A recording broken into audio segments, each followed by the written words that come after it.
Alhamdulillahirabbil alamin wassalatu wassalamu ala asyrafil anbiya'i wal mursalin Muhammadin wa ala alihi wa sahbihi ajma'in, amma ba'd. Para jamaah sekalian, kaum muslimin dan muslimat yang semoga dirahmati dan disayangi oleh Allah Subhanahu wa taala. Assalamualaikum warahmatullahi wabarakatuh. Alhamdulillah, segala puja dan puji kepada Allah. Salawat dan salam kepada suri teladan kita Nabi Muhammad sallallahu alaihi wasallam. Para jamaah sekalian, insyaallah di waktu maghrib yang penuh berkah ini, tema kita tentang KDRT, kekerasan dalam rumah tangga, sebabnya, pencegahannya dan penanganannya serta solusinya kita melihat dalam psikologi Islam dan solusinya dalam Islam.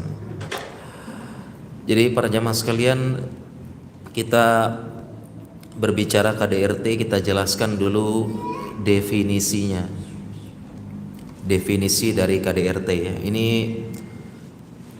saya ambil dari beberapa situs-situs resmi pemerintah kita ya, penjelasan definisi tentang KDRT ya. Jadi KDRT atau domestic violence merupakan kekerasan berbasis gender yang terjadi di ranah personal. Di ranah personal. Jadi terjadinya pada orang-orang yang dekat. Ya, dan pelakunya dan korban itu punya relasi yang dekat. Nah, di dalam definisinya itu dicontohkan misalnya suami terhadap istri, ayah terhadap anak, paman terhadap ponakan, kakek terhadap cucu, dan juga bisa sebaliknya, istri terhadap suami, anak cucu terhadap kakek. Bahkan dijelaskan di sini termasuk kekerasan kepada orang yang tinggal di rumah, termasuk ART dan sebagainya. Dan dijelaskan di sini juga definisinya, kekerasannya itu bukan hanya kekerasan fisik. Bukan hanya kekerasan fisik, tapi ada 4 jenis kekerasan. Pertama, kekerasan fisik jelas. Yang dua, kekerasan psikologis. Ya, jadi KDRT bukan hanya dengan pukulan juga, tapi juga dengan ucapan, sindiran, bulian, bentakan, itu juga KDRT. Dengan psikologis, teror terhadap suami atau teror terhadap istri itu juga kekerasan juga. Kemudian yang ketiga termasuk kekerasan seksual. Yang keempat bahkan disebutkan kekerasan ekonomi, yaitu contohnya misalnya membatasi bekerja, nggak boleh kerja sama sekali. Kemudian mengeksploitasi anaknya, dieksploitasi suruh kerja, istrinya dieksploitasi disuruh kerja, dan yang terakhir tidak mempedulikan ekonomi atau menanggung biaya hidup dari anak istri sama sekali. Nah, jadi para jamaah sekalian, ternyata setelah kita buka-buka definisi dari KDRT ini ternyata luas. Definisinya luas sekali. Kekerasannya ada yang fisik, psikis. Kemudian kalau selama ini kita mengetahui KDRT itu kan suami pukul istri ya. Ternyata bisa kebalikan juga. Nah, hanya saja memang kasus KDRT yang paling sering terjadi adalah suami menganiaya istri. Kalau suami sudah main fisik, main pukul, itu pasti biasanya dibarengi dengan kekerasan psikis, yaitu dengan menteror, membentak, menyindir dan sebagainya. Ya. Dan memang yang paling sering jadi korban adalah istri. Ya, dan di sini disebutkan kasus KDRT itu adalah fenomena gunung es. Ya, yang nampak hanya sedikit, tapi yang menumpuk di bawah itu sangat banyak. Ya, sehingga dan banyak faktor kenapa itu semua terjadi, fenomena gunung es.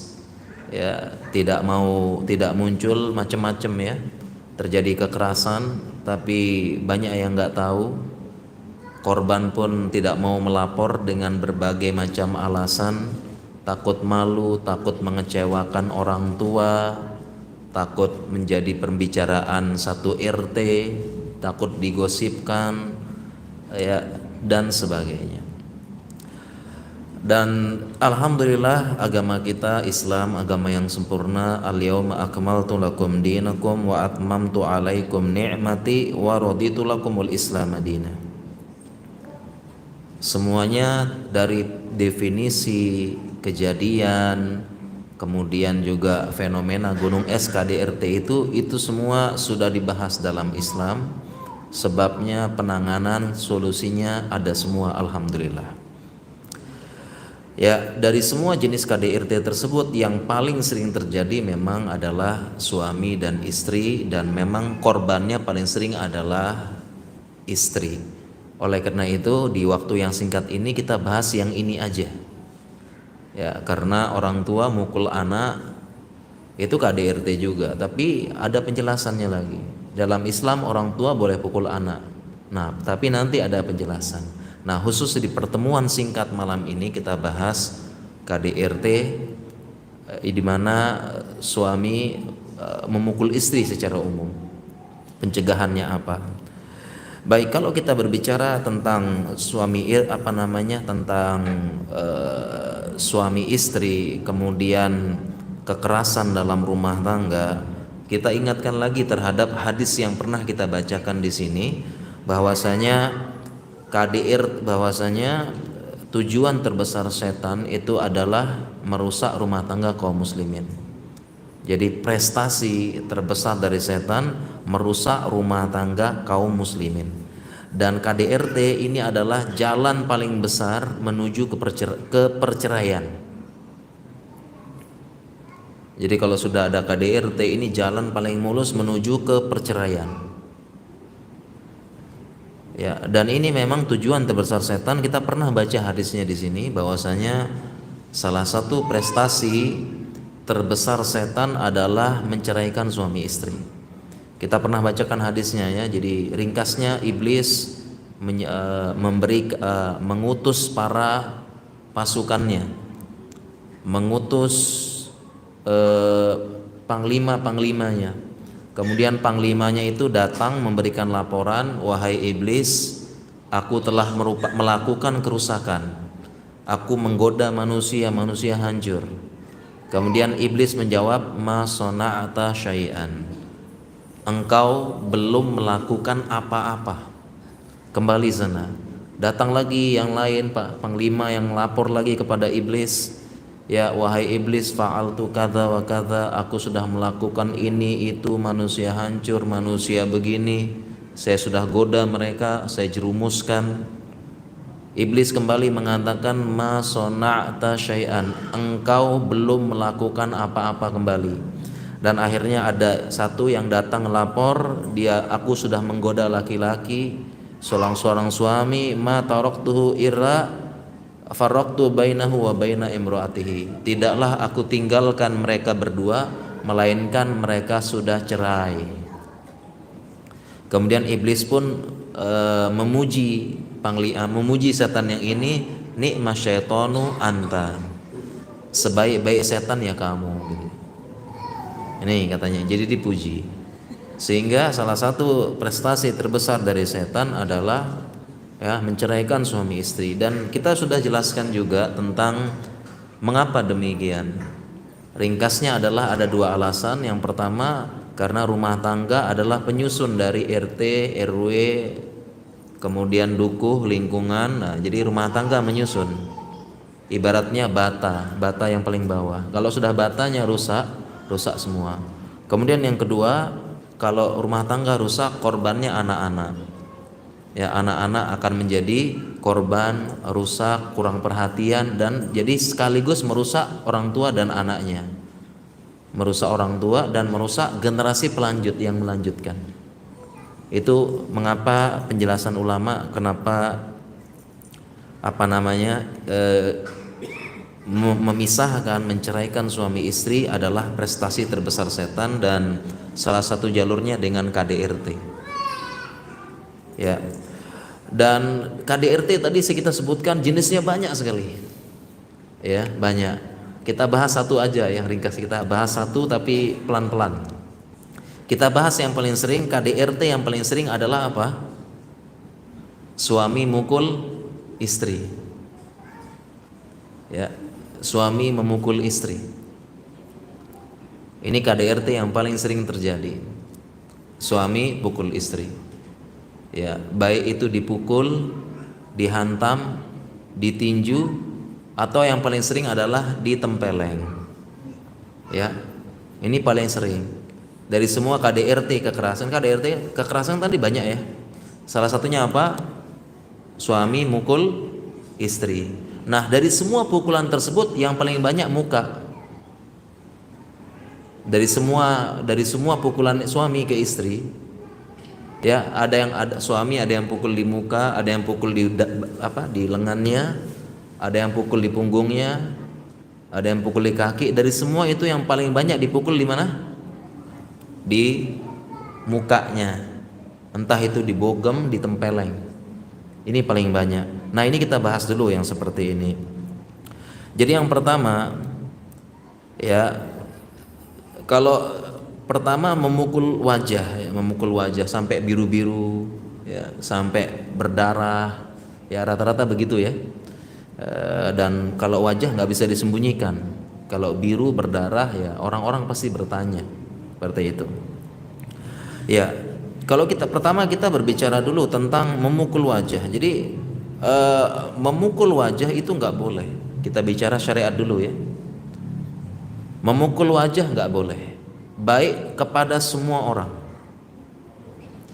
ya, kepada semua orang, ya, itu tidak boleh. Baik anak-anak, laki-laki, perempuan, siapapun itu. Jadi larangan memukul wajah itu larangan mutlak. Siapapun itu tidak boleh dipukul wajahnya. Sebagaimana dan hadisnya banyak. Salah satunya adalah sabda Nabi sallallahu alaihi wasallam, "Idza qatala ahadukum falyajtanib al-wajh." Apabila kalian sedang berperang atau sedang berkelahi, bergulat, hindari memukul wajah. Atau dalam hadis yang lain, fala tadribil wajh wala tuqabbih. Janganlah kalian memukul wajah dan jangan kalian mencela-mencela. Seperti itu. Ya, jadi nggak boleh mukul wajah siapapun itu, laki-laki perempuan nggak boleh. Beberapa ulama menjelaskan kenapa nggak boleh dipukul wajah, karena wajah itu tempat kehormatan, tempat kemuliaan.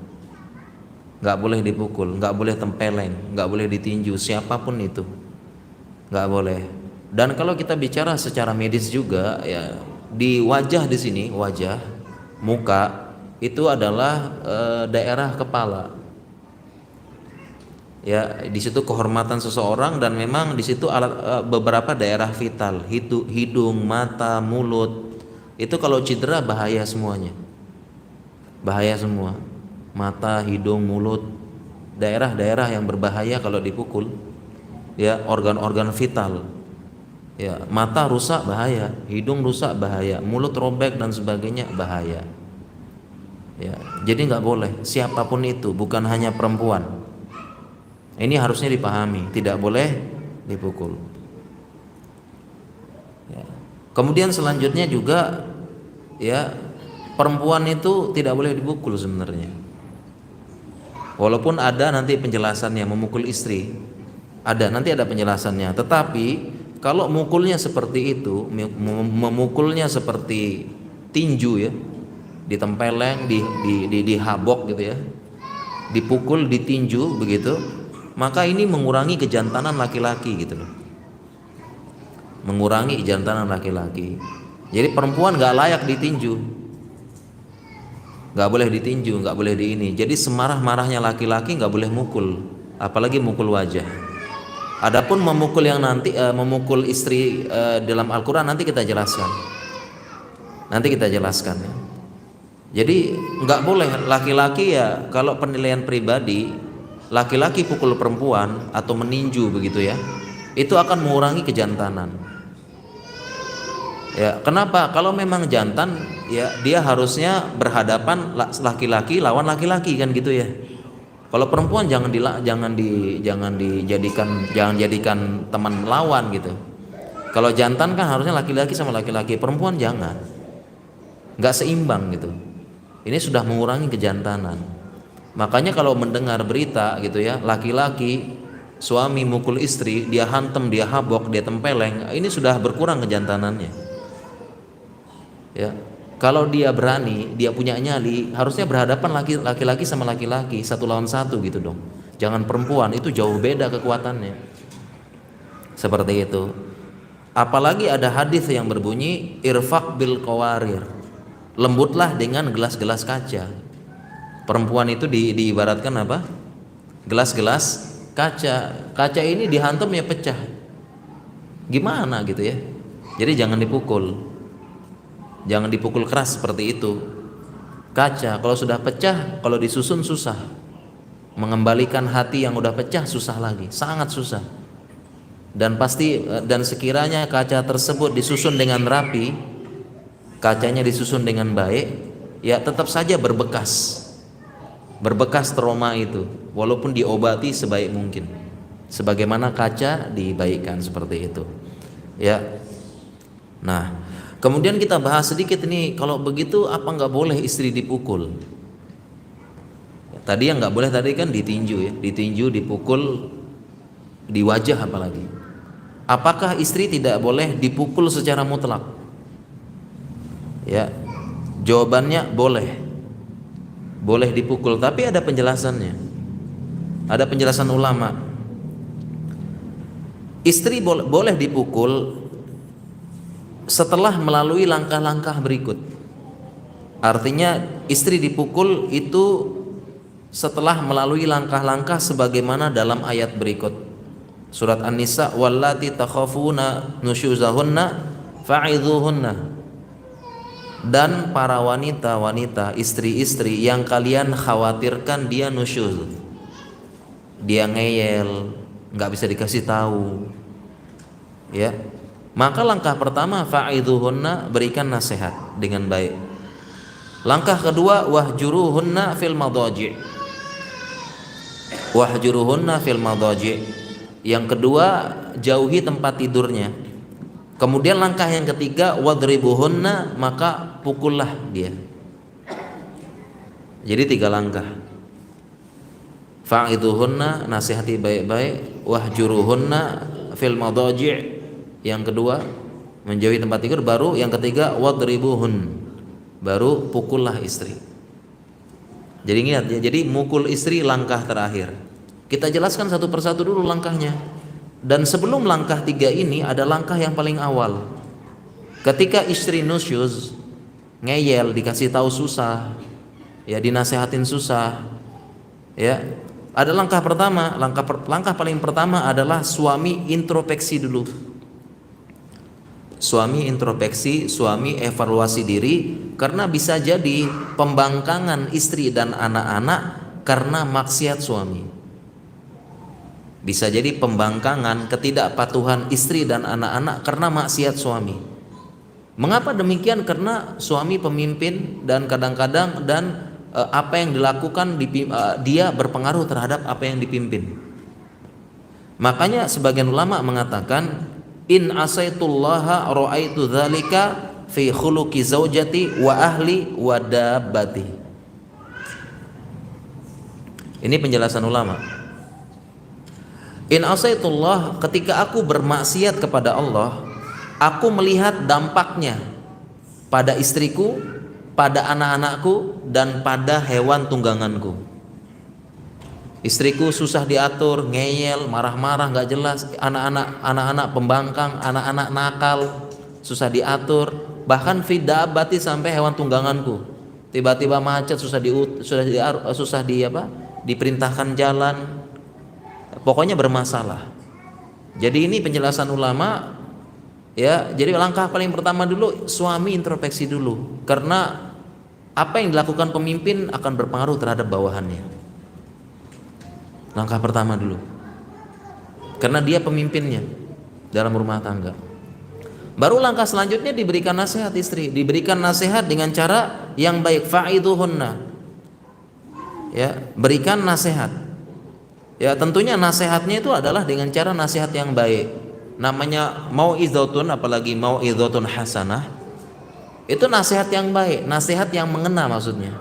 Bukan nasihatnya diomeli, bukan nasihatnya disindir. Dan namanya mau'izah hasanah itu pertama kata-katanya bagus, yang kedua keadaannya juga bagus, dan sikonnya juga bagus.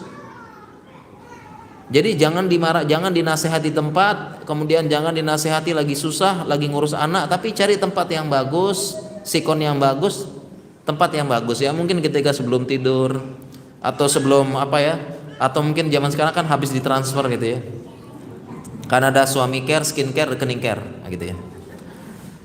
Nah itu habis itu baru dikasih nasihat. Nasihat bagus-bagus, mau'izah hasanah. Bukan Ustadz sudah saya nasihatinnya sambil nyindir, sambil banting pintu, sambil mau ninggalin rumah. Enggak, bukan gitu. Pelan-pelan. Kemudian langkah selanjutnya, wahjuruhunna fil madhaji, dihajar dari tempat tidur. Ini pun ada penjelasan ulama. Langkah pertama adalah dipunggungi dulu. Masih satu kasur. Masih nggak bisa satu ruangan tapi beda kasur. Mungkin suami di bawah, ngalah gitu ya. Masih nggak bisa lagi, beda ruangan. Begitu. Dan ini berlaku kepada suami yang punya satu istri. Yang lebih dari satu gitu ya. Kalau satu dia yang dihajar. Kan gitu ya. Dia yang butuh suami gitu ya. Baru yang terakhir adalah wadribuhun, baru dipukul. Nah ini pun juga kita lihat tafsir ulama menjelaskan wadribuhun, dipukul ini. Tafsir ulama terhadap ayat memukul istri ini, pertama adalah dorbatut ta'dib, katanya ulama. Memukulnya adalah dorbatut ta'dib, pukulan yang mendidik.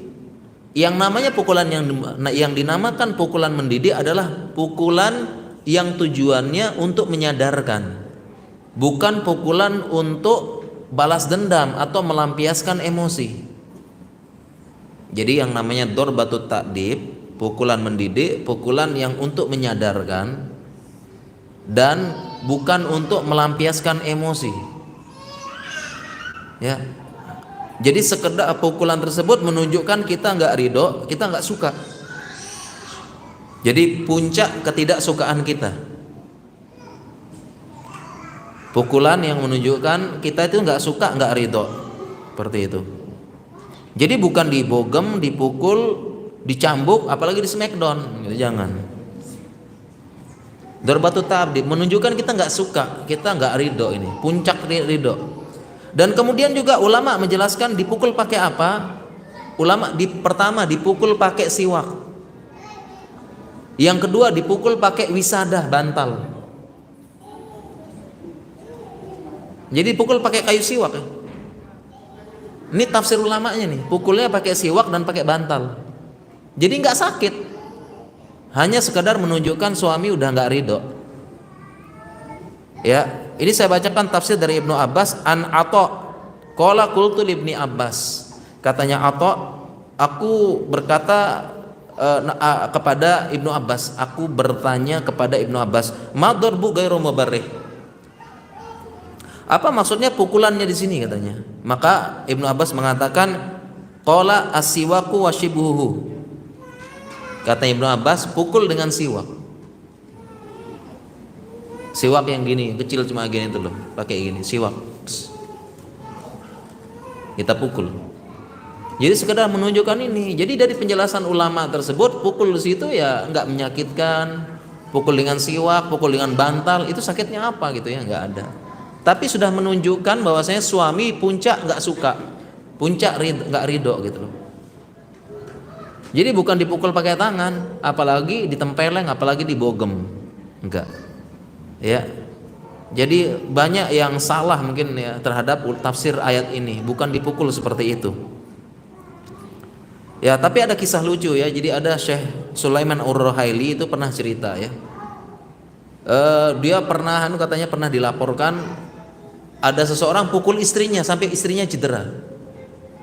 Sampai istrinya cedera. Kemudian tiba-tiba dia bilang, "Kenapa kamu pukul istrimu?" "Saya sudah memukul istri sesuai dengan tafsir Al-Qur'an, yaitu dengan siwak," katanya. "Tapi kok istrimu bisa cedera?" Akhirnya dia datang, "Ini siwaknya." Ternyata kayu siwaknya itu ya, pas segini. Ternyata bukan rantingnya, kayunya. Kan siwak kan pohon ya, bukan ranting siwaknya, kayunya. Ya udah sama kayak siwak katanya, ternyata begini. Pantasan cedera dia. Nggak boleh ya. Siwak yang dipakai untuk apa? Gigi. Kecil segini. Ya, jadi begitu para jamaah sekalian ya. Nah, ini pentingnya kita belajar, pentingnya kita lihat tafsir ulama terhadap ayat dan hadis seperti itu. Ya, bahkan juga ini terjadi ya, dan cukup contohnya Nabi SAW. Nabi SAW tidak pernah memukul dengan tangan, baik terhadap istrinya apalagi pembantunya, nggak pernah mukul sama sekali. Nabi, sebagaimana Aisyah mengatakan, "Ma daraba Rasulullah SAW syai'an qattun biyadihi." Nabi SAW itu nggak pernah memukul apapun dengan tangannya. Wala mro'atan, nggak pernah pukul perempuan. Wala khadiman, pembantu juga nggak pernah. Illa ayyujahida fisabilillah, kecuali ketika dia berjihad di medan perang. Nah ini baru jantan gitu loh, baru jantan. Kalau jantan ya di medan perang, lawan laki, pukul-pukulan, hantam-hantaman, ini baru jantan. Kalau sama istri jangan, sama pembantu juga jangan, khodimnya jangan. Ya karena khodim rata-rata lemah. Ya nggak berani apa-apa sama sayyid, sama tuannya gitu. Nggak boleh. Ya. Bahkan fenomena KDRT yang terjadi gitu ya. Suami ini mukul istrinya. Dia siksa, dia apa? Ya, tapi karena dia istrinya cuma satu, ya dia masih butuh istrinya malam hari. Ada malam harinya dia jimai istrinya, pagi dia pukul, malamnya dia jimai. Ya, dan ternyata fenomena ini sudah disebutkan Nabi SAW jauh-jauh sebelumnya. Beliau bersabda, "La yajlidu ahadukum imra'atahu jaldal abdi, thumma yujami'uha fi akhiril lail." Jadi Nabi SAW, janganlah salah seorang dari kalian mencambuk istrinya sebagaimana mencambuk abd, mencambuk seorang budak. Kemudian pada akhir malam dijimai. Ya, ini Nabi SAW, dan penjelasan ulama di sini, ini laki-laki rendahan, laki-laki yang rendah, berjiwa rendah ini sudah disebutkan. Dan beberapa kasus KDRT ada begitu, keras sama istri, dipukul, di apa, malamnya butuh, ya udah seperti itu. Ini sebutkan ya. Oke. Kemudian para jamaah sekalian rahmati Allah Subhanahu wa taala, kalau kita berbicara tentang sebab KDRT itu banyak sekali. Ngomong sebab banyak. Sebabnya KDRT ya. Sebabnya ada karena kekecewaan dengan pasangan. Sebabnya lagi ketidakcocokan dengan pasangan. Ya, sebabnya lagi pernikahan yang tidak diharapkan. Ya, sebabnya ya, dan sebab yang lain ada lagi, banyak beberapa sebab. Tapi ada satu sebab yang paling sering menyebabkan KDRT, yaitu perselingkuhan.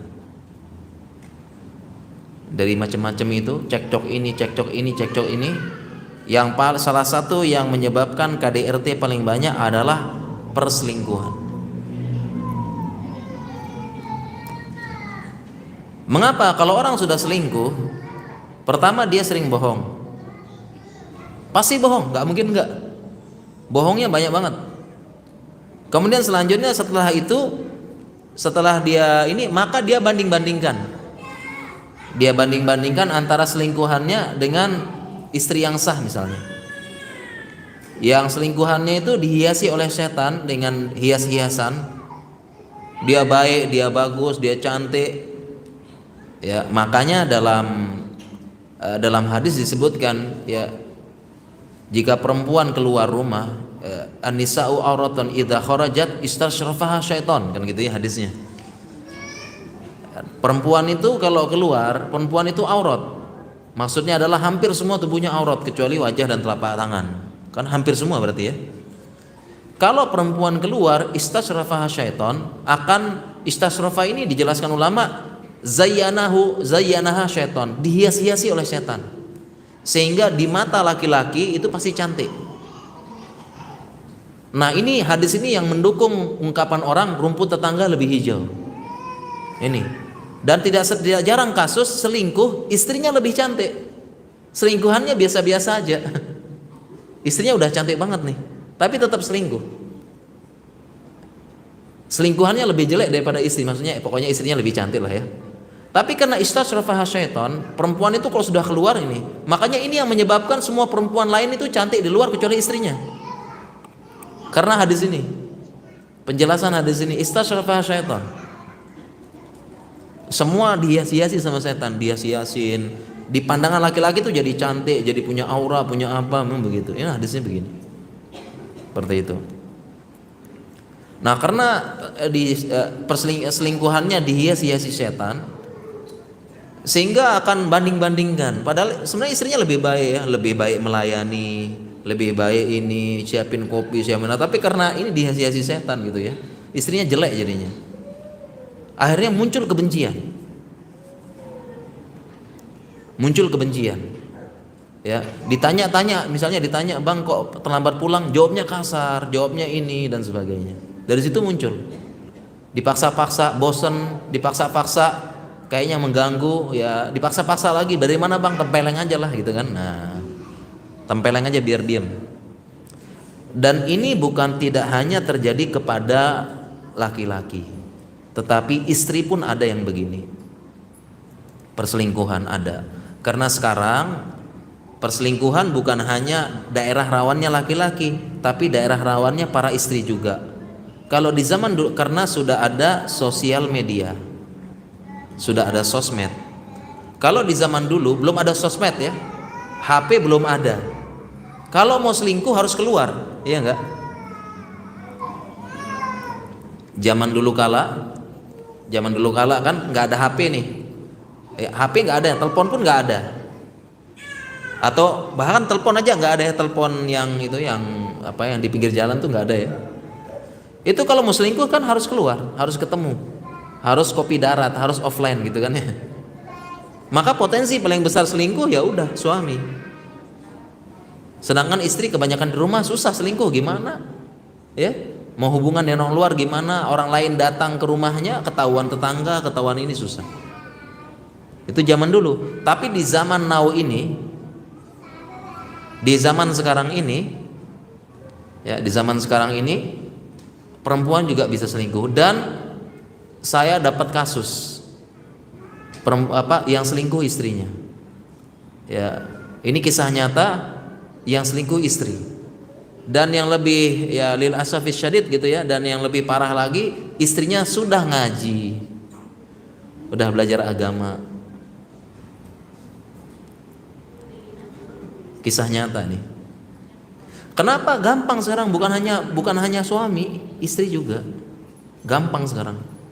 Lewat sosial media, ketemu di sosmed, ada grup reuni SMA, reuni SMP, reuni kuliah, ada apa ngobrol ada. Jadi pernah istri juga bisa selingkuh. Jadi begini, kisahnya ini kisah nyata. Jadi istrinya ini punya main sosmed ya.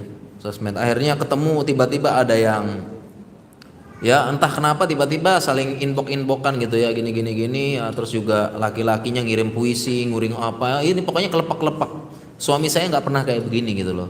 Suaminya sibuk, akhirnya apa? Akhirnya ya dikeluarkan kata-kata janji, janji manis, nasihat-nasihat agama gitu-gitu ya. Kelepak-kelepak, padahal itu semua kopas-kopasan semua ya. Gitu ya. Akhirnya sang istri ini dia apa ya, benci sama suami. Suaminya pulang dia dilayani dengan kasar, dibentak suaminya, di apa, menimbulkan kebencian.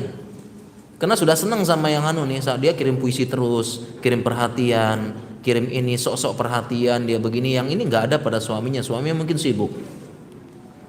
Ya tapi ya kurangnya di situ ya. Ketika suami pulang dibentak, dia apa ya? Ini suaminya bilang gitu. Mulai berubah sikapnya. Kasar, diiniin ya. Dan sampai akhirnya puncaknya adalah akhirnya minta cerai sama suaminya. Berharap sama laki-laki ini. Ternyata setelah cerai dengan suaminya, ya dia berharap sama laki-laki ini, ternyata ini laki-laki buaya. Ketemuan terus ya setelah itu berzina, setelah itu laki-lakinya kabur, hilang. Enggak tanggung jawab, katanya janji mau nikahin, enggak, rugi rugi dua-duanya. Kisah nyata ini pada akhwat pengajian salah satunya. Gampang, makanya hati-hati sekali ya. Jadi yang namanya perselingkuhan itu menyebabkan KDRT, bentak-bentak, bikin benci dan sebagainya, penyebab paling banyak ya. Kita hati-hati ya. Jadi bukan di zaman ini bukan nasihat bagi suami aja, tapi istri juga ya, hati-hati sekali seperti itu. Langkah-langkah batasi ini, karena yang namanya perempuan lemah hatinya ya. Dikirimin puisi, dikirimin perhatian, dikirimin apa, udah kelepek-kelepek, udah lupa gitu, lupa udah punya suami ya. Itu ahwat yang pengajian, apalagi orang awam, perempuan awam, apalagi perempuan awam ini sedang cekcok dengan suaminya, tiba-tiba dihubungi oleh laki-laki lain, atau di grup reuninya ada mantannya, tiba-tiba WhatsApp lagi, saya teringat kamu di dulunya gitu ya, entah kenapa tiba-tiba kok pengen WhatsApp kamu gitu ya, udah dan sebagainya ya. Atau tiba-tiba dia kirim, masih ingat gak bunga ini dulu kan yang saya kirim sama kamu, gitu ya. Pas banget dia lagi cekcok sama suaminya, wah udah menambah ini sekam bara itu makin nambah ya. Yang belajar agama aja begitu, apalagi orang awam. Jadi banyak kasus-kasus KDRT sekarang minta cerai, rusak ya karena sosial media. Mau laki-laki mau perempuan sama potensinya. Bertemu dengan dulu, ketemu dengan ini bisa. Ya, makanya jangan sampai mengkhianati. Makanya salah satu cara pencegahannya adalah jangan sekali-kali mengikuti langkah setan ini. Benar-benar membatasi hubungan gitu. Kalau sudah punya suami, sudah punya istri, hati-hati. Laki-laki tidak bermudah-mudah berhubungan dengan perempuan, perempuan lebih lagi tidak mudah-mudah berhubungan dengan laki-laki. Ya, chattingan, nggak ada kepentingan, nggak ada apa, apalagi chattingannya sambil bercanda, main-main, apa itu bisa jadi akan menimbulkan rasa, menumbuhkan cinta, dari empati jadi simpati. Ya, ini hati-hati. Kita tutup jalannya tersebut dan kita ingat-ingat, kalau sudah menikah ingat-ingat yang namanya menikah perjanjian yang suci dan perjanjian yang berat. Perjanjian yang suci dan perjanjian yang berat. Makanya Allah berfirman, wa akhadna minkum mitsaqan ghalidha. Ya, dan istri-istrimu telah mengambil perjanjian yang berat. Makanya Al-Qur'an pernikahan itu disebutkan sebagai mitsaqan ghalidha, perjanjian yang berat. Kita ingat-ingat. Ini salah satu pencegahan. Ya, pencegahan benar-benar dibatasi, apalagi WhatsApp.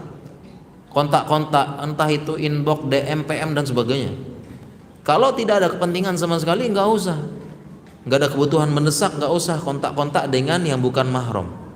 Karena itu jalan pembukanya. Ya, dan sebagian ulama memasukkan itu sebagai khalwat. Karena hadisnya la yakhluwanna rajulun bimra'atin illa ma'a mahramin. Tidak boleh, jangan sekali-kali seorang laki-laki itu berkhalwat dengan perempuan kecuali bersama mahramnya. Dan definisi khalwat itu adalah berdua saja tanpa orang lain. Itu definisi khalwat, berdua saja tanpa ada orang lain. Ya, makanya misalnya begini, misalnya ada laki-laki perempuan ngobrol di jalan, orang-orang ngelihat, itu bukan khalwat. Paham ya? Ada laki-laki perempuan ngobrol di jalan, orang-orang ngeliatin mereka berdua, itu bukan khalwat namanya. Yang namanya khalwat itu berdua. Nah, kalau sudah inbox satu persatu, khalwat. Ataupun kalau nggak khalwat kita bilang syibhu khalwat. Ya, syibhu mirip dengan khalwat. Hati-hati cuma ngobrol berdua ini. Dan itu akan membuka. Awalnya sih nanya pekerjaan. Nanya pekerjaan, bagaimana pekerjaan kita, bagaimana tugas kita. Lama-lama bagaimana hubungan kita, gitu ya. Baik para jamaah sekalian yang semoga dirahmati dan disayangi oleh Allah, kita lanjutkan sedikit ya tema kita, dan mungkin setelah itu kita tanya jawab ya agar lebih efektif ya insyaallah, karena waktu kita terbatas sepertinya ya. Baik, tadi kita sudah sampai kepada perselingkuhan ya. Jadi memang supaya mencegah agar tidak terjadi ya perselingkuhan, dan laporan dari ada namanya Komnas HAM perempuan, memang ada begitu ya, yang mencatat tentang KDRT. Mayoritas dari kekerasan KDRT itu disertai perselingkuhannya para suami, disertai itu. Makanya tadi kita hati-hati terhadap perselingkuhan baik suami maupun istri. Dan di zaman ini dua-duanya berpotensi, baik suami maupun istri berpotensi untuk selingkuh. Makanya pencegahannya adalah kita mengingat bahwasanya pernikahan itu adalah akad yang mulia. Wa akhadna minkum mitsaqan ghalidha. Ya, dan mereka telah mengambil perjanjian yang kuat, mitsaqan ghalidha. Ya. Dan ada penjelasan ulama lagi, kalau kita tidak mau ya, tidak mau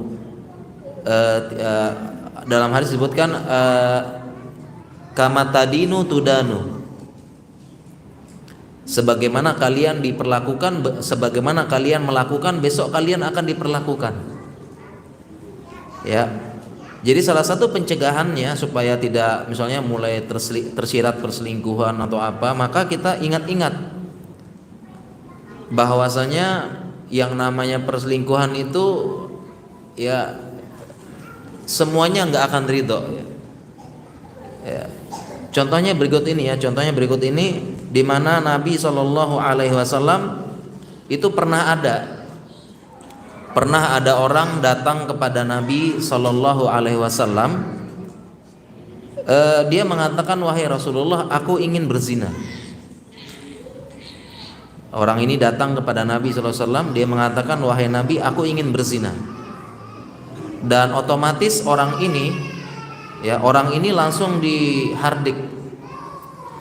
Ya, orang ini langsung dihardik, langsung dicaci maki oleh sahabat. Dan akhirnya Nabi SAW mengatakan kepada para sahabat, diam semuanya, diam dulu. Kemudian Nabi SAW mendekati orang-orang ini, dia mengatakan, apakah engkau ridho kalau ibumu dizinahi? Orang ini mengatakan, enggak ridho ya Allah, enggak mau saya ibu saya dizinahi.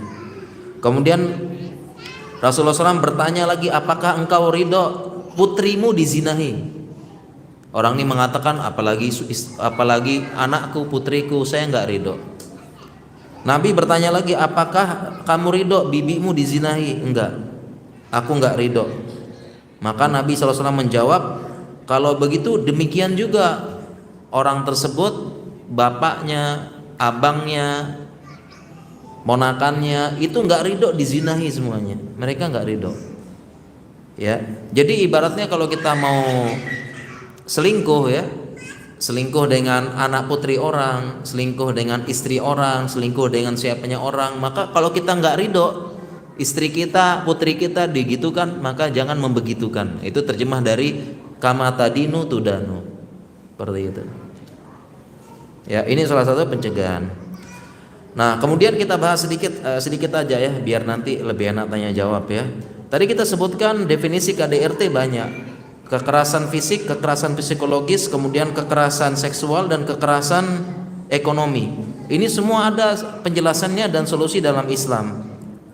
Contohnya kekerasan fisik tadi udah kita jelaskan, yaitu dorbatut ta'dib. Bahkan kepada anak-anak pun demikian. Kepada anak-anak, kan anak-anak bisa dipukul ya. Muru auladakum bisolati wahum abna'u sab'in wadribuhum alaiha wahum abna'u ashrin ya. Perintahkan anak sholat umur 7 tahun dan pukul umur 10 tahun. Nah, pukul di sini sama penjelasan kayak tadi. Dorbatut ta'dib. Pukulnya dengan bantal dengan ini, sehingga anak-anak jangan dipukul, dihantam, dibogem, dipecut ya. Saya termasuk generasi yang masih dipukul sama orang tua. Ya, dipukul dulu pakai kayu, pakai rotan. Tapi kan itu kan karena mereka belum paham ya. Jadi pukulnya jangan pakai rotan, tapi tadi sama, dorbatut ta'dib, pukul ke anak pakai bantal, pakai siwak. Mungkin siwak nggak ada kita ya. Pakai bantal. Dipukul aja. Aslinya siwak susah tersedia ya, nyari dulu di kamar mandi atau gimana ya. Bantal itu pakai itu. Ya, jadi sehingga ini kekerasan fisik orang tua sama anak KDRT juga ini terhindari. Bukan pukul sampai begitu. Kemudian selanjutnya psikologi juga sama. Ya, teror-teror, kata-kata menyakitkan, nyindir, membuli. Itu juga sama. Islam ada solusi. Salah satunya adalah penjelasan bahwasanya pasangan kita bukan Fir'aun, kita ini bukan Musa gitu ya. Kenapa? Karena Nabi Musa itu ketika diperintahkan berdakwah kepada Fir'aun, Allah berfirman, faqula lahu qaulan layyinan la'allahu yatadzakkaru aw yakhsha. Wahai Musa dan Harun, pergilah kepada Fir'aun, idhab ila Fir'aun fa innahu tagha. Faqula lahu qaulan layyinan, berkatalah kepada Fir'aun dengan perkataan yang lembut. La'allahu yatadzakkar aw yakhsha, mudah-mudahan dia ingat dan dia takut. Jadi sama Fir'aun saja ngomongnya lembut. Ya, ngomongnya lembut. Apalagi sama istri kita, suami kita, bukan Fir'aun. Gitu ya. Seperti itu. Apalagi sama anak-anak. Jadi dihindari. Kata-kata kasar, keras, teriak-teriak itu dihindari. Kemudian begitu juga dengan kekerasan seksual. Ini kan dalam Islam banyak solusi ini. Pertama, dengan menutup aurat. Menutup aurat jelas dari kecil sudah diajar di rumah nutup aurat. Anak-anak nutup aurat juga diajarkan ya, supaya anak kecil nggak dilecehkan. Ya, demikian juga kita diajarkan ngatur tidur. Ya, tidur anak-anak diatur tidurnya, dipisahkan laki-laki perempuan dan sebagainya. Ya, bahkan juga ada penjelasan tentang alhamu maut. Ada hadis yang menjelaskan bahwasanya alhamu maut. Alhamu maut. Ya, alhamu disebutkan terjemahan hadis ini yang paling banyak adalah ipar itu maut. Itu ya terjemahnya ya. Alhamu maut ini terjemah yang menyebar, ipar itu maut. Tetapi kalau kita lihat penjelasan ulama, definisi alhamu adalah qorabatus zauj. Keluarganya suami yang bukan mahram. Jadi definisinya hamu itu adalah keluarganya suami yang bukan mahram. Ya, termasuk adik ipar, kakak ipar, kemudian pamannya suami bukan mahram juga. Ya, siapa lagi? Ya tadi ipar ya, pamannya suami, kemudian siapanya selain mertuanya itu adalah bukan mahram. Jadi definisi hamu keluarganya suami yang bukan mahram. Kenapa disebut maut? Karena tadi mereka itu seolah-olah keluarga, bisa keluar masuk dan bisa ya tadi macam-macam kekerasan, perselingkuhan dan sebagainya. Dan memang ada kisah juga akhirnya selingkuh dengan iparnya, selingkuh dengan adik iparnya, bisa keluar masuk. Ya, suaminya pergi kerja keluar kota, nitip sama adik iparnya, tolong cekkan istri saya kebutuhannya apa, dilayani, diginiin, diantar dan sebagainya, selingkuh sama adik iparnya. Dan orang-orang nggak curiga, karena itu katanya keluarga, makanya disebut alhamu maut. Ini diatur semua dalam Islam seperti itu. Kemudian yang terakhir adalah kekerasan ekonomi. Yang pertama membatasi nggak boleh bekerja. Ya Islam jelas ya. dalam agama Islam perempuan boleh kerja. Perempuan boleh kerja asalkan batasannya bagus, sesuai dengan syarat-syarat. Kemudian yang kedua juga mengeksploitasi korban. Anak-anak disuruh kerja, disuruh ini, disuruh kerja, disuruh ini, nggak boleh. Perempuan dijadikan dari tulang rusuk jadi tulang punggung, nggak boleh. Makanya laki-laki wajib kerja. Kemudian yang terakhir, kekerasan ekonomi adalah menelantarkan anak istri, nggak kasih nafkah sama sekali, termasuk KDRT dalam definisi ini. Nah, ini pun ada penjelasan dalam Islam sebagaimana hadis kafa bil mar'i itsman ayyudayya may yaqut. Cukuplah seseorang dikatakan pendosa apabila menyia-nyiakan may yaqut, yang menjadi tanggungan rezekinya. Nggak kasih rezeki, nggak kasih apa. Seperti itu. Ini termasuk seperti itu. Jadi tidak boleh. Ya. Dan yang terakhir kita bahas sedikit sebelum tanya jawab, terakhir terus ya. Yaitu KDRT ini fenomena gunung es. Yang muncul itu cuma berapa aja, sedangkan yang di bawah itu sangat banyak. Ya, sebabnya macam-macam. Kenapa? Pertama, rumah dianggap tempat yang aman bagi masyarakat, jadi banyak orang nggak tahu. Yang kedua, rumah tertutup, orang nggak mau ngurusin rumah tangga orang lain kalau nggak muncul di publik. Yang ketiga, perempuan kadang-kadang bisu, nggak ngomong, karena pertama malu dengan orang tua. Banyak para ibu, para istri itu disiksa suami tapi malu ngomong sama orang tua, takut orang tuanya sedih, takut orang tuanya ini gitu ya, malu dia.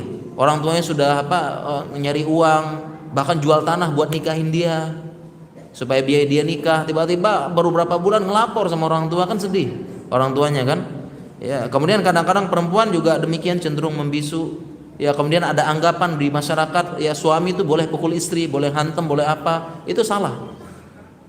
Ya, betapa banyak suami itu bilang, ya dalam Al-Quran istri boleh dipukul, beneran dipukul, tapi dia nggak baca tafsir ulama, pukulnya dengan siwak, dengan bantal, dan sebagainya. Dan solusi dalam Islam mudah seperti ini. Dalam Islam sudah dijelaskan, kalau ada apa-apa dalam rumah tangga itu tinggal melapor kepada juru hakam. Fab'athu hakaman min ahlihi wa hakaman min ahliha. Jadi istri itu bisa mengangkat juru bicara dari pihak keluarga, dia ngelapor ke keluarganya, jangan disimpan. Cerita itu boleh ya, kalau memang tidak bisa diselesaikan begitu. Baik para jamaah sekalian, kita cukupkan sampai di sini ya materinya. Selebihnya mungkin ada waktu 15 menit, mungkin kita bisa tanya jawab. Kami persilahkan.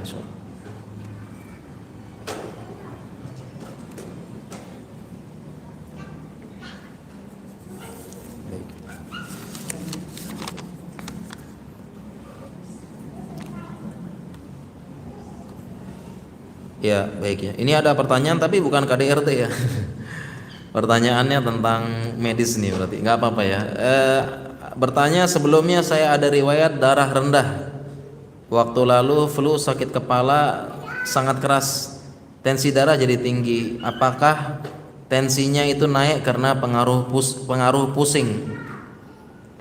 Ya, jadi bagaimana cara nurunkan tensi? Ya, jadi dulu darah rendah, tiba-tiba darah tinggi. Ya, kalau darah tinggi itu kan sebabnya pertama karena makanan ya, berlebihan makan yang garam-garam.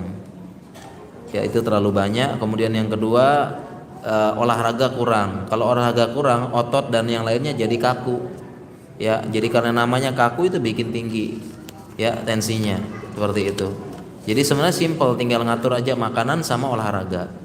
Dan olahraga pun itu membuang garam ya, jadi gampang banget ya, tinggal olahraga yang teratur dan mengontrol makanan. Jadi sebabnya bukan karena penyakit, sebabnya dua, garam tinggi dan otot-otot kaku serta pembuluh darah kaku ya. Kakunya bisa karena malas olahraga ataupun karena kebanyakan trigliserida, lemak yang menyemen pembuluh darah, jadinya kaku. Ini yang menyebabin darahnya tinggi ya. Begitu ya. Ini nggak tahu kaitannya darah tinggi sama KDRT ya. Mungkin KDRT bikin bikin darah tinggi. Silakan Pak. Silakan.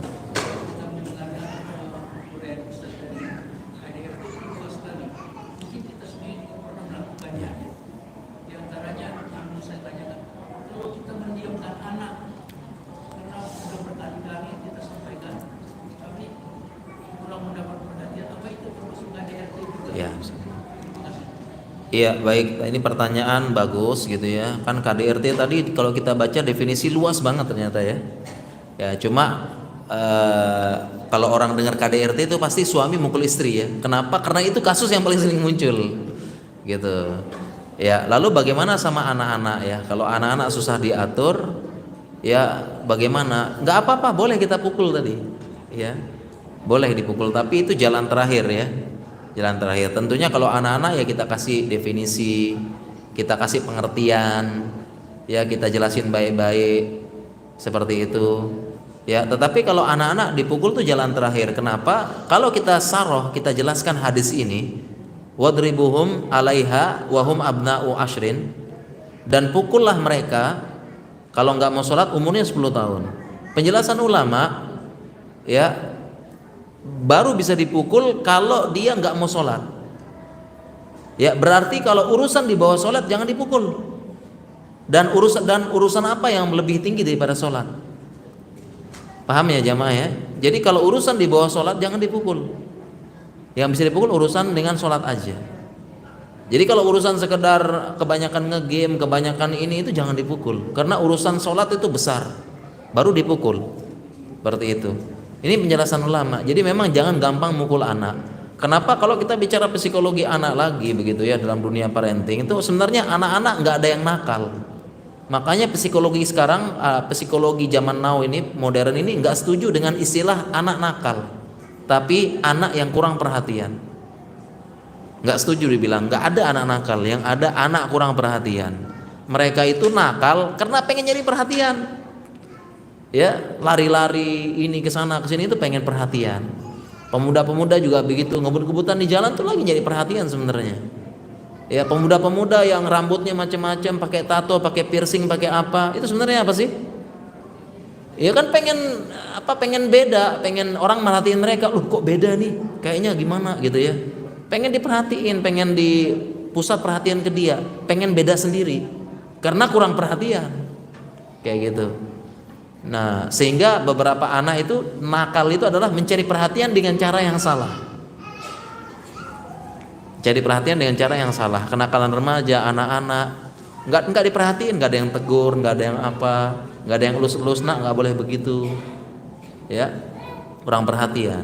Nah, kita arahkan mencari perhatian dengan cara yang benar, dengan cara prestasi kan gitu. Kurang itu aja. Mungkin demikian Pak, insya Allah. Silakan.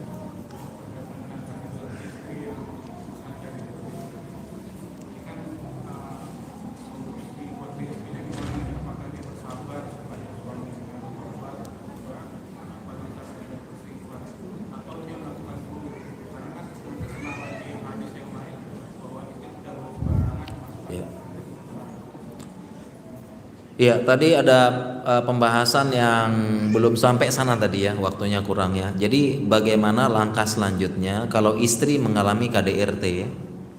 Mau lanjut atau cerai gitu Pak ya? Ya, mau lanjut atau pisah? Kalau istri mengalami KDRT, lanjut atau pisah gitu ya? Oke, seperti itu. Ya, apakah tadi hulu begitu ya? Hulu apa enggak gitu ya? Oke, jawabannya memang hukum asalnya namanya rumah tangga itu dipertahankan kan gitu ya. Hukum asalnya rumah tangga dipertahankan. Ya, tetapi kalau sudah terjadi KDRT gitu ya.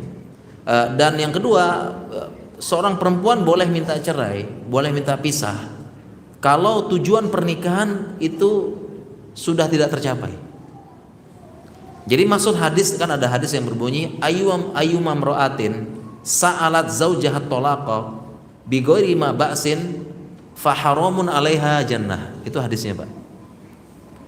Perempuan manapun yang meminta talak pada suaminya bi ghairi ma ba'sin, tanpa uzur syar'i, haram baginya surga.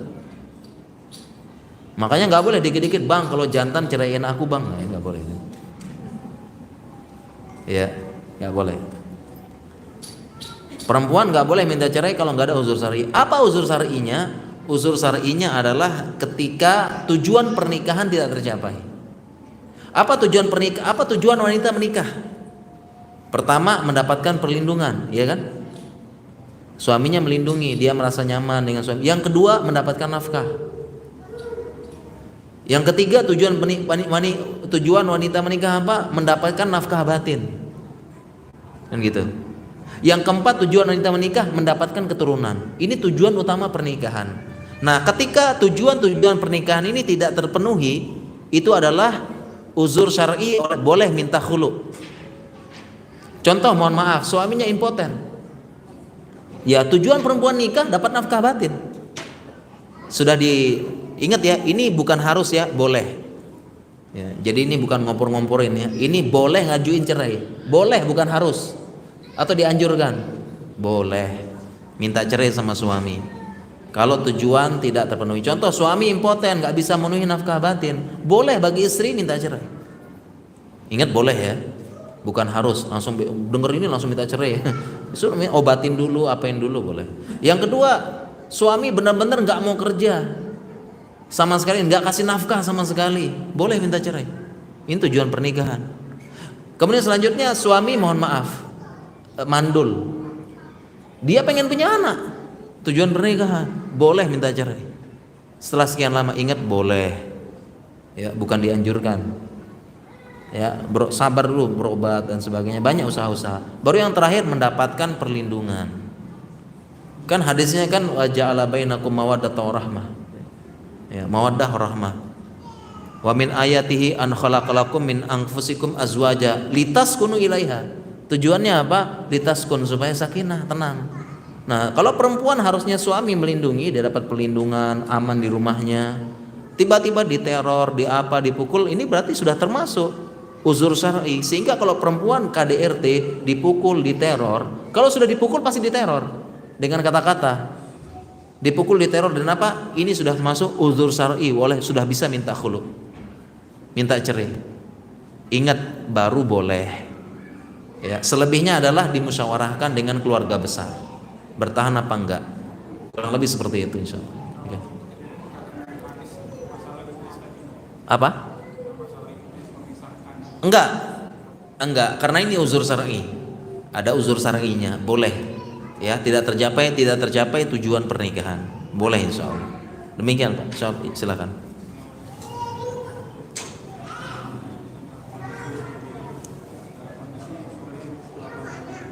Kurang keras Pak, mohon maaf. Kurang keras Pak ya, mohon maaf ya.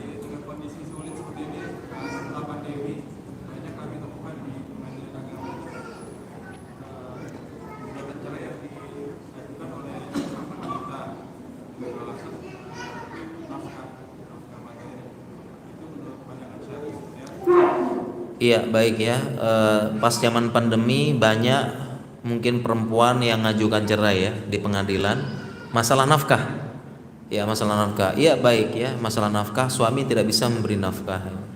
Ya, apakah boleh mengajukan jawaban? Jawabannya itu nggak boleh, karena ini kan nafkahnya ada, tidak bisa memberikan nafkah, suami ada uzur. Jadi itu bukan uzur syar'i. Bukan uzur syar'i perempuan ngajukan perceraian karena suami tidak bisa memberi nafkah di zaman pandemi. Enggak. Karena bisa jadi di zaman pandemi itu uzur bagi suami dapat rezeki, nyari uang, walaupun ya bukan uzur banget sih ya, bisa cari kerja gitu. Ya, sehingga uzur syar'i itu adalah kalau suami benar-benar menelantarkan gitu loh, nggak mau kerja, nggak mau usaha sama sekali. Tapi kadang-kadang kan ada uzur ya. Salah satu pandemi mungkin saat itu kan sempat sebulan tuh nggak boleh keluar sama sekali. Ya kasihan yang nggak punya gaji, benar-benar nggak bisa nafkah. Itu kan uzur gitu ya. Jadi suami juga punya uzur. Seperti itu ya. Mungkin demikian Pak insyaallah. Ya. Oh, ada WA, ada WhatsApp, baik. Coba saya buka.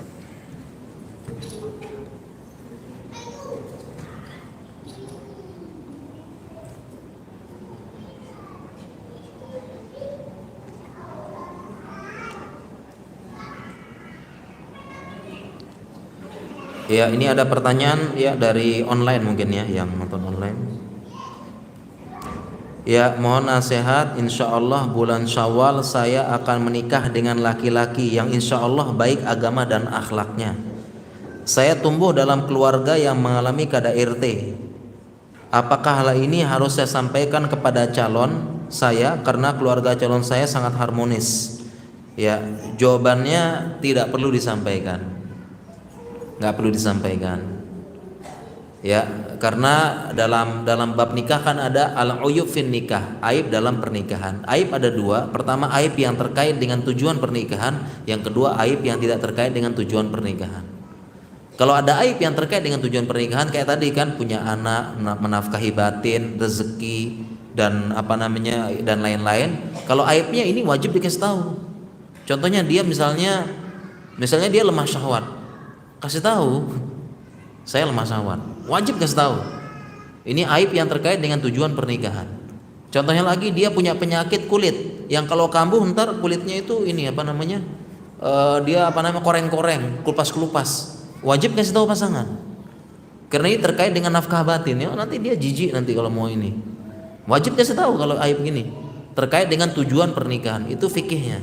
Tapi kalau aib di luar pernikahan, tujuan nggak usah kasih tahu. Misalnya dulu pernah apa, pernah ngerampok, pernah apa, nggak usah ngasih tahu. Itu ini, ya. Atau katanya sebagian bilang pernah berzina, jangan kasih tahu, nggak ada kaitan dengan ini tujuan pernikahan. Disembunyikan rapat-rapat. Sehingga kalau ini setahu saya, ya nggak usah diceritain. Ya, nggak ada kaitan. Itu urusan rumah tangganya orang tua. Saya bangun yang baru. Ya seperti itu. Walaupun nanti begitu menikah suami ngelihat loh, kok ini rumahnya nih baru jelasin pelan-pelan. Tapi kan itu nggak terkait dengan rumah tangga dia.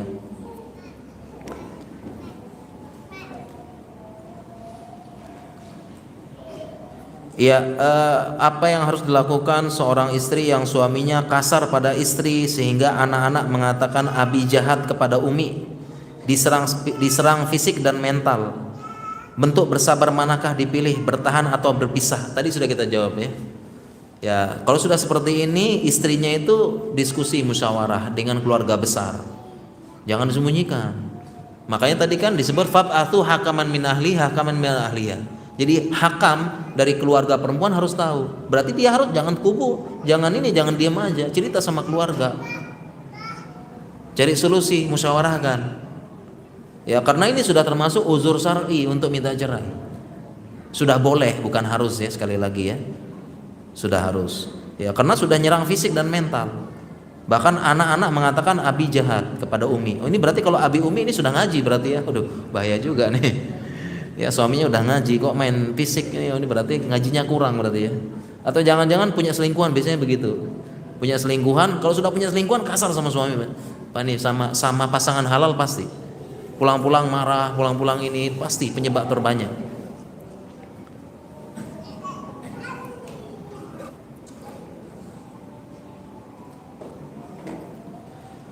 Ya, qadarullah istri cemburu kepada suami karena berkali-kali komunikasi dengan teman kerja perempuan.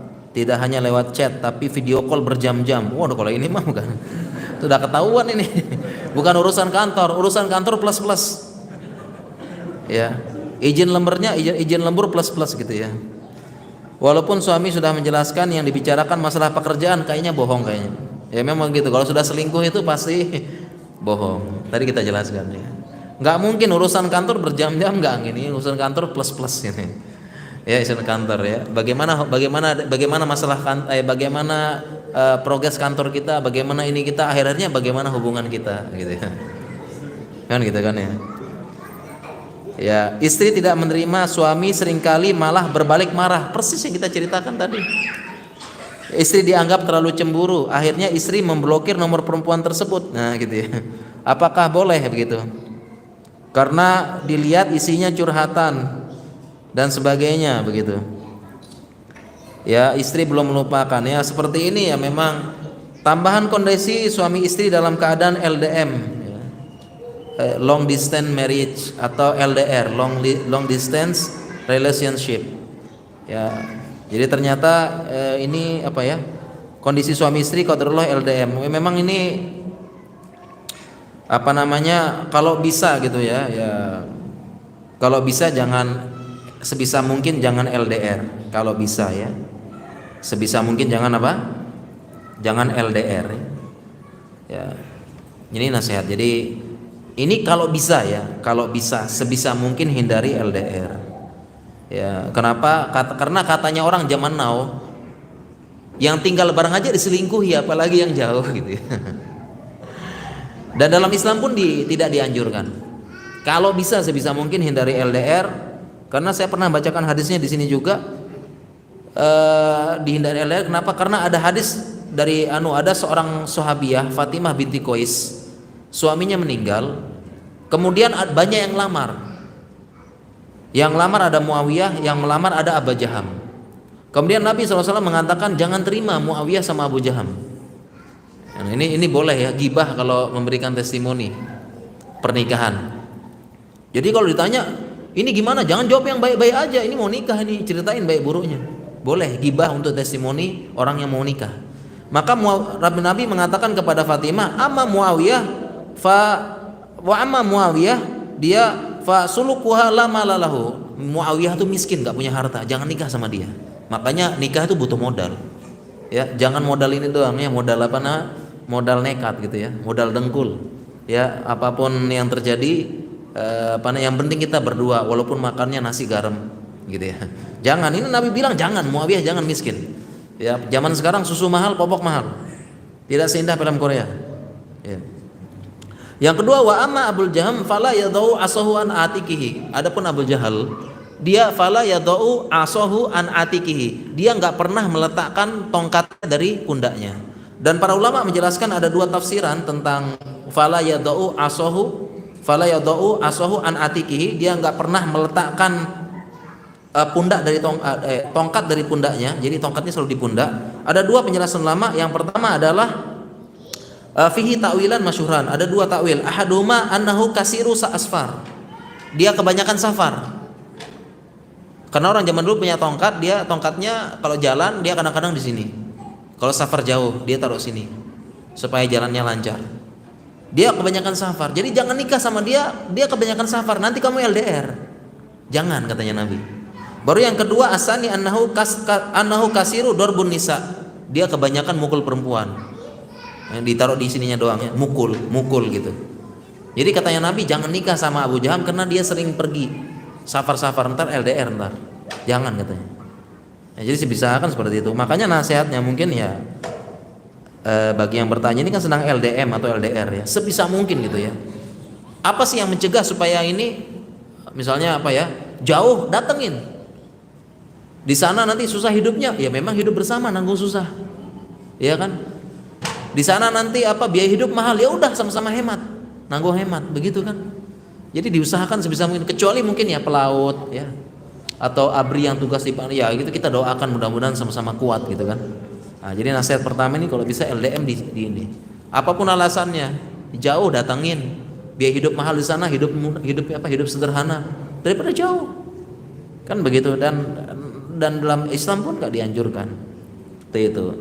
Ya adapun seperti ini ya memang ya suaminya dinasihatin juga gitu ya. Ya seperti itu. Ya ini memang dekat ke arah tadi namanya perselingkuhan begitu. Selingkuh tuh begitu. Dia benci istrinya, ketika istrinya nanya macam-macam malah dimarahin. Dibentak, diapain, dan itu mirip gitu ya. Seperti itu. Ya mungkin PR pertama mungkin kalau bisa jangan LDM dulu bagi yang bertanya, dan semoga dimudahkan. Baik para jamaah sekalian, ini pertanyaan sudah habis pas jam 8 juga. Kita cukup sampai di sini. Mudah-mudahan Allah menjaga rumah tangga kaum muslimin, tidak ada KDRT, tidak ada kerusakan, dan menjadi rumah tangga yang sakinah, mawaddah warahmah. Kita akhiri subhanakallahumma bihamdika asyhadu an la ilaha illa anta astaghfiruka wa atubu ilaik. Assalamualaikum warahmatullahi wabarakatuh.